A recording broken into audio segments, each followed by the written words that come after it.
Hello friends, welcome to this tutorial. So in this tutorial we will see how UPS works and what are its types.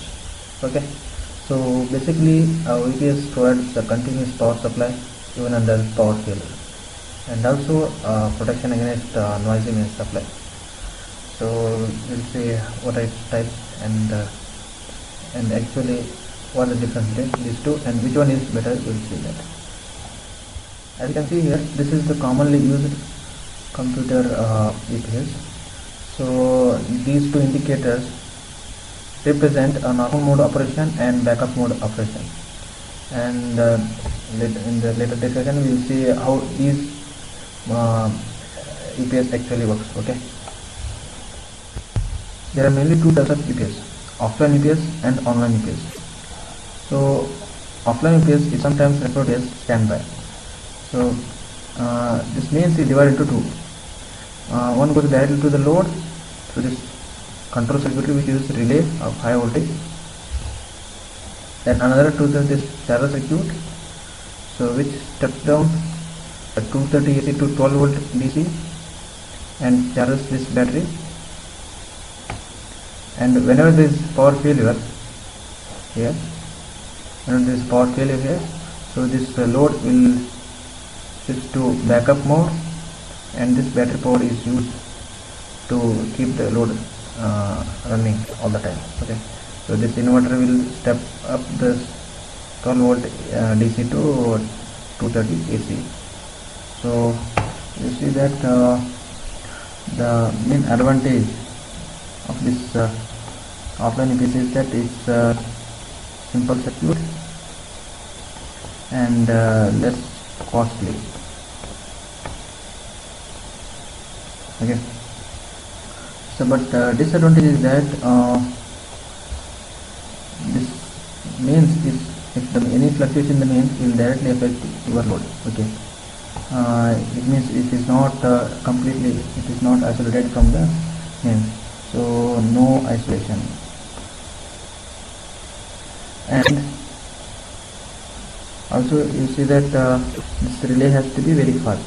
Okay, so its relay is somewhat of low quality, so it may not switch from mains to the in this backup mode instantly. So you will see some fluctuations during power failure. Okay.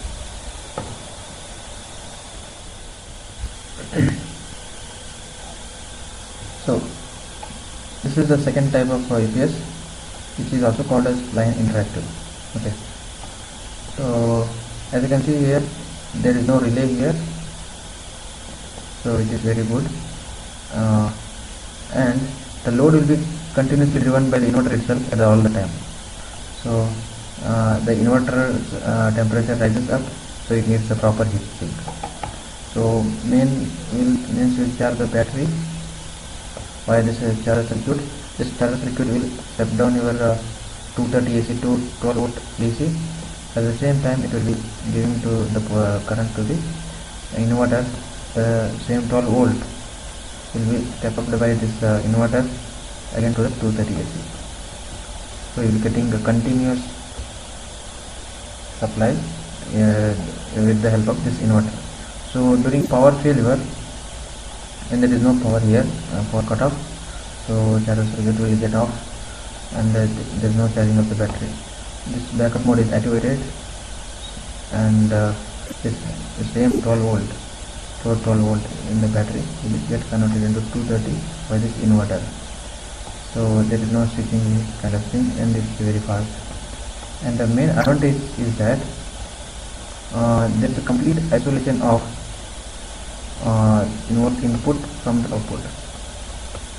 Any spike or changes in the fluctuations in the mains will not affect your load, because here you have step down transformer and here you have step up transformer.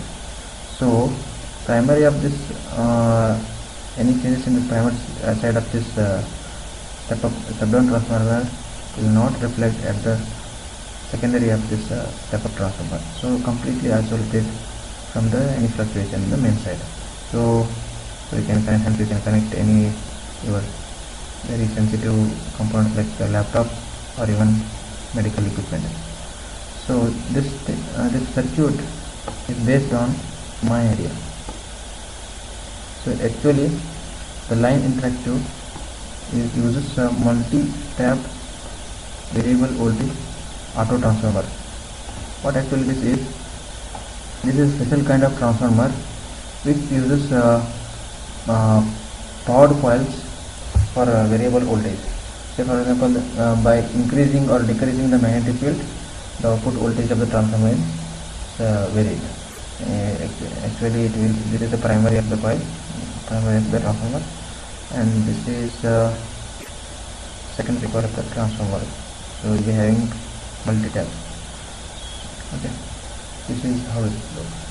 And disadvantage of this online UPS is that since proper heat sink has to be provided for the inverter, it becomes costlier than this offline UPS. Okay, and also inverter has to be very good performance to work in very good performance. So inverter has to be very good. So inverter, if the load you are connecting is very big, then inverter has to be the step-up transformer in the inside of the inverter has to be very big. So I hope you have got it how this works. So thank you. If any doubts are there regarding online and offline UPS working, so you comment at the below and I will try to solve them. Okay, thanks for watching.